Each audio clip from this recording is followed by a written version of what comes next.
While advancements in biotechnology continue to add healthy years to human lifespan, there are individuals who express concern about this trajectory. Daniel Callahan, co-founder of the Hastings Center, says that there is no known social good coming from the conquest of death, and the worst possible way to resolve this issue is to leave it up to individual choice. The President's Council on Bioethics, headed by Dr. Leon Kass, exemplifies what is sometimes referred to as deathism, a longing for eventual death.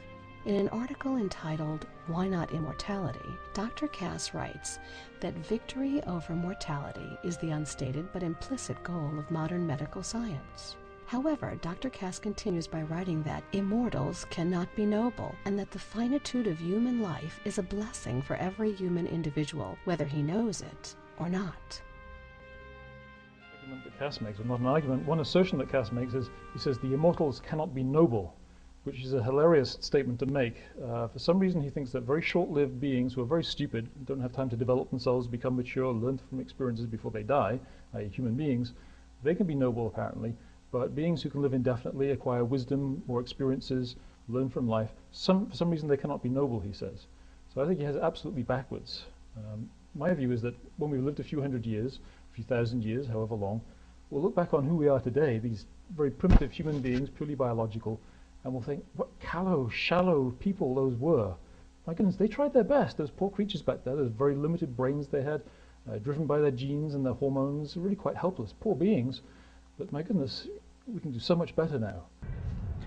Well, in a sense, Leon Kass is an advocate of euthanasia, encouraging people to believe that death is somehow good for them. And, the question I would pose is, which is more noble? Trying to convince people that death is somehow, a good thing for you, or somebody that's trying to actually save people's lives. Immortals cannot be noble. Mr. Kass, what do you know about immortals? Right? I couldn't disagree more with this kind of approach. I think that people like Leon Kass are missing what it is to be human. They claim that to be human, you have to die, that death is what gives meaning to our lives. Another person quoted here, William Hurlburt, says that that dependency gives us a sense of meaningful connection within the journey of our lives. I really don't agree, and it's as simple as that. It's a gut disagreement, and I don't think I need to provide any special arguments. Any person who looks into his heart and sees appreciation of death, I think, is missing the point. I think life is about being alive, about learning more about the world, about cooperating with other people in being alive and exploring the world, and maybe even reaching for the stars one day. That is what it is to be human. That's the meaning of life. What if life's meaning really does relate to working out your salvation with fear and trembling, as it says in the Bible? What if it does relate to something beyond physical existence? And many people who've lived very rich physical lives are joyful at the face of their death because they feel like those lives are about something even more full and rich. What if it does?